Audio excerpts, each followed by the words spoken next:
The dead frequency was not supposed to answer. Specialist Maya Okonkwo had been talking to no one for 19 days. That was the job. The relay station on Kepler Ashfall sat at the bottom of a war the way a coin sits at the bottom of a well, far down, forgot, still bright if anyone bothered to look. Her orders were to keep the long-array antenna swept and listening, log the silence, and wait for the evacuation transport that the conquered swore was coming. 19 days of swearing. 19 days of static shaped like a C. Then the static folded, and a voice came through it. Anyone receiving? This is Forward Outpost Tamarind. We have wounded. Repeat, we have wounded and the sky is wrong. Please, anyone. Maya did not move for a long moment. She had trained for first contact with the enemy, for breach alarms, for the particular arithmetic of dying alone. She had not trained for a human voice. Her hand found the transmit key the way a hand finds a railing in the dark. Tamarind, this is Ashfall Relay. I hear you, I hear you. Say again your situation. The reply took 11 seconds to arrive. 11 seconds was wrong. Tamarind was a single light minute out and the lag should have been 60 seconds or 6 or anything but 11. Maya looked at the number and felt the floor of her understanding tilt. Ashfall, thank God we don't have long. The veil came down on us at dawn. They don't fight like the briefing said. They don't, static chewed the words. They take the air. They have a thing that takes the air right out of a valley. We're holding in the deep bunker, 41 of us. The relief column was supposed to, a breath ragged. What's your transport timeline, Ashfall? Tell me something good. Maya pulled the orbital logs. She read them twice. Forward Outpost Tamarind had been overrun. The record was plain and old and final. The veil had taken the valley and the air and the 41, and the date on the casualty file was 3 years before the day Maya was currently living. She was talking to a man 3 years dead. The Ham Legacy Band, the ancient redundant array nobody had decommissioned because nobody remembered it existed, was not bridging distance. It was bridging time. The Ashfall system sat inside a gravity shear the surveys had always flagged and never explained, and somewhere in that shear the signal had found a seam and slipped through it, carrying a voice out of a grave and into her headset. Maya sat with that. She was 26 years old. She had a younger brother who collected pre-conquered radios and could not afford the good ones. She had a mother who hummed an old work song, the same 8 notes, threading them through every hard hour of Maya's childhood like a needle through cloth. She thought about all of them in the space of one breath, and then she keyed the transmit and lied with her whole heart. Tamarind, transport is inbound. You hold that bunker, you hear me, help is coming. Because the man on the other end was already dead, and the only thing left that she could give him was the next 11 seconds without despair in them. That was not nothing. To a human being, that was not nothing at all. His name was Sergeant Idris Vance. Over the next 4 days, her days, his were already spent. Maya learned the shape of him. He had a daughter named Soria who was learning to whistle and could not yet do it without spitting. He hated the ration coffee and drank it anyway every morning because the ritual of disliking it was a way of marking that a morning had happened. He had a wife who worked dispatch on a freight line and had once, before the war, talked him into a tattoo he would not describe and would not stop almost describing. He kept the 41 calm by making them describe, out loud, the first meal they would eat when they got home, and he made them describe it in detail: the salt, the steam, the chair that always wobbled, the people across the table, and the exact sound of their laughing, until the describing became a kind of prayer that did not need a god to work. Maya learned the bunker too through him. She learned it had a low ceiling that made the tall ones stoop, and a water reclaimer that ticked like a clock, and a corner where a private named Okafor kept a deck of cards with the Queen of Spades missing and refused to let anyone replace her. She learned that fear in a sealed room does not roar. It goes quiet. It sits in people's hands. And she learned that Idris Vance had made himself into the one thing that quiet could not get past. A voice that kept arriving, steady, 11 seconds late, saying the ceiling will hold and the masks are good, and tell me about your mother's kitchen. And Maya, who could not save a single one of them, did the only human thing left in the toolbox. She kept him company. She told him about her brother and the radios, how he saved scrap parts in a biscuit tin, how the good receivers cost more than a month of his pay, how she had promised to buy him one and never quite had. She told him about Ashfall, the well of it, 19 days of static before he came. She told him the war beyond his valley had not been lost, that the veil had been pushed back from 9 systems since, that his 3 dead years had bought ground he would never get to stand on. She did not tell him the date. She did not tell him the casualty file. She let him believe in the transport because belief was the last warm room she could give him to stand in. She sat in a dead relay station at the bottom of a well and she held a dying man's hand across 36 months of dark, and the holding was real even though the hand was not. That was the part the briefings had never had a word for. A human being can hold another human being with nothing but attention. It does not close the distance, it makes the distance survivable. On the third day, he asked her to do something. Ashfall, Maya. His voice had gone quiet, the quiet of a man doing math he doesn't like. The lag's been stretching, you noticed. It's 11 seconds, then 14, then it was 20 just now. This window's closing, isn't it? Whatever this is, it's closing. She had noticed, she had been pretending not to. It's closing, she said, yes. Then I need you to write something down. No panic in it, just a father organizing. When the Veil breach our valley, command's going to log it as a sensor ghost. They did it twice before at other outposts, wrote off the air weapon as equipment failure because nobody survived to argue. If they write us off, they don't change the briefings. And if they don't change the briefings, the next outpost meets that weapon blind, same as we did. A pause, full of static and resolve. You're 3 years downstream of me, you can be the survivor we didn't have, you can argue. Maya was already writing. He gave her everything, the pitch of the sound the air weapon made before it fired. Descending whine like a kettle in reverse. The 90-second window after a strike when the valley floor held a vacuum and the Veil themselves had to withdraw to recharge. The fact he was certain of it, he had watched it twice, that the weapon could not fire uphill into its own pressure gradient, that high ground was not just tactically better against the Veil, it was the only ground that lived. He gave her the frequency the Veil command chatter rode on. He gave her the timing. He gave her, in calm and careful words, the entire anatomy of the thing that was going to kill him, so that it would kill fewer people after. Got it, Maya said when he was done. Idris, I've got all of it, I swear to you it goes upstream, it changes the briefings, I swear. The lag was 30 seconds now. I believe you, he said, funny, I do. She heard him in the long gap turn from the radio and speak to the bunker, heard him tell the 41 that the transport was close now, real close, and that everyone should think hard about that first meal home. She heard a child's voice, thin and far, ask if there would be cake. She heard Idris Vance tell his daughter that there would absolutely be cake. Then the air weapon fired, and through the headset Maya heard the descending whine, the reverse kettle shriek he had described so she would know it, and she understood he had let her hear it on purpose. One last data point, one last gift handed up the river of time to a stranger he had decided to trust. The signal did not cut cleanly.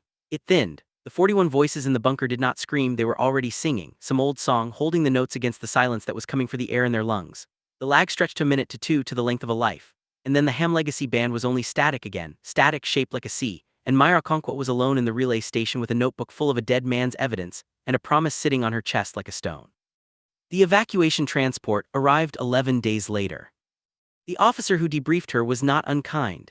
He was just tired and the war had taught him the shape of trauma, and what he heard was a young specialist who had spent a month alone with a malfunctioning antique and come back talking about voices from a grave. He logged her account in the patient register, not the intelligence one. He recommended rest and a counselor and a posting somewhere with other people in it. He explained, gently the way you explain a hard thing to someone you have decided is fragile, that the Ham Legacy array was not capable of temporal transmission, that the gravity shear was a known navigational nuisance and nothing more, and that grief and isolation together did strange and convincing things to a mind kept too long in the quiet. He had seen it before. He said that like it settled the matter. Maya listened to all of it, she let him finish. Then she put her notebook on the table between them, squared it with the edge, and did not take her hand off it. I'm not asking you to believe the radio, she said. I know how it sounds, I'm asking you to believe the data. Sergeant Idris Vance gave me an operational profile of a Veil weapon system, not a feeling, specifics, the acoustic signature before it fires, the length of the vacuum window after, a failure mode, a thing it cannot do. I wrote it all down before your transport ever reached me, before I had access to a single Tamarind file. She slid the notebook 1 inch toward him. So pull the raw sensor logs. Not the clean summary, the raw ones, before someone with a deadline smoothed them out. Check them against what's in here. If I'm a sad girl who invented a friend to survive a month of silence, the numbers won't match and you can file me wherever you like and I won't argue. But if they match, if a dead man's evidence checks out line by line, then you have a problem, sir, and it is a great deal bigger than my mental health. It took the conquered 6 weeks to check. 6 weeks because the request had to climb past 3 people who each assumed it was a kindness owed to a traumatized soldier rather than an intelligence lead, and because the raw Tamarind logs had been archived cold and someone had to physically retrieve them. The numbers matched, every one. The descending pre-fire whine was sitting in the raw acoustic data, plain as a fingerprint, in a band of the recording nobody had ever bothered to analyze because nobody had survived to say listen here. The 90-second vacuum window was right there in the atmospheric pressure trace, 90 seconds almost to the tick. The uphill failure, the single fact that meant high ground was not merely better ground but the only ground that kept you breathing, was confirmed by the one reconnaissance drone that had filmed the valley and been written off, drone and footage both, along with every name in the bunker. A dead sergeant had handed a living specialist a complete and working manual for fighting the enemy. And the only reason a single word of it was ever read was that a 26-year-old had stood in a debrief room with her hand flat on a notebook and refused, without raising her voice, to be gently embarrassed out of the truth. They changed the briefings. That was the whole of it at first. A line in a tactical bulletin. Veil atmospheric denial weapon confirmed, pre-fire acoustic signature attached. Note 90-second post-strike vacuum interval. Note, weapon cannot engage uphill against its own gradient, hold high ground, dry as dust, the kind of paragraph a soldier skims. But 14 months after that dry paragraph went into the bulletins, the veil came down on the Meridian Steppe, a long rising shelf of gray rock in a system 3 jumps from Ashfall, and the garrison there had read it. They had drilled it, even half believing, the way soldiers drill a thing that some bored instructor insisted on. So when the descending wine came rolling up the shelf at dawn, the humans of the Meridian Steppe did not freeze, because they had been told in advance exactly what that sound was and exactly what it meant. They were already uphill, they had been ordered onto the high rock and had grumbled about it for a week. They sealed their masks and they counted 90 seconds through the vacuum out loud together, the way the bulletin said and the way a sergeant none of them had met had once taught a bunker to count. And when the veil withdrew downslope to recharge a weapon that physically could not reach the high rock, 312 humans came down the gradient into that 90-second window with the cold, clean fury of people who, for once, knew something the enemy did not think they could possibly know. They held the Meridian Steppe. All 312 of them came home. Every one of them, somewhere down the years, would sit at a table and eat that first real meal, the salt. The steam, the wobbling chair, the people laughing, without ever once knowing they owed the steam to a sergeant who had described his own imaginary homecoming to keep 41 frightened people breathing in the dark, and to a specialist who had refused to let his voice be filed under grief. That is the thing about humans that the records never quite capture, and the enemy never learned to fear in time. We are not in the end most dangerous when we are winning. We are most dangerous in the 11 seconds after we have already lost, in the bunker with the air going thin, in the dead relay station at the bottom of the well, because that is the moment a human being stops trying to save themselves and starts calmly, methodically, passing everything they know to whoever comes next. Idris Vance could not save his 41, so he made his death into a manual. Maya Okonkwo could not save Idris, so she made his manual into a promise and kept it. Maya Okonkwo requested a posting back to Ashfall Relay. They thought it was the grief again. They let her go anyway because the station still needed a warm body and because she had earned the right to choose her own quiet. She brought her brother's best radio with her, the good one she had finally been able to afford to buy him and had kept instead, and she set it beside the long-array console, and she swept the dead frequency the way she had once been ordered to, and she waited. She did not expect an answer. The window had closed, she had felt it close with Idris on the other side of it, but waiting was not nothing. To a human being, waiting was a way of keeping a promise warm. On the 207th night, the static folded. It was not Idris, she had known it would not be. The voice that came through the seam in time was younger and frightened, and it was reaching downstream the way a hand reaches in the dark for a railing. Anyone receiving? This is listening post Hollywood. We've got movement on the ridge and the briefings don't cover what we're seeing. Please, is anyone on this band? Is anyone? Maya closed her eyes. Somewhere upstream, in a pocket of the past she could touch with nothing but her voice, a soldier was about to learn that the dark answered back. She thought of Idris organizing his fear into a gift. She thought of her mother's 8 humming notes, the needle through the cloth of every hard hour. She found she was humming them now, low, without deciding to. Then Specialist Maya Okonkwo keyed the transmit and steadied her voice and gave the past the only thing that had ever truly crossed the gap between one human being and another. Not a weapon, not a fleet, not a rescue. Company, witness. The plane's stubborn refusal to let anyone face the wrong sky alone. Hollywood, this is Ashfall Relay, she said. I hear you, tell me everything and tell me slow, I'm going to write it all down. There's someone a long way from here who's going to need it. The lag was 11 seconds. It was enough. It had always somehow been enough. That was the thing the Veil with their valleys full of stolen air had never managed to compute.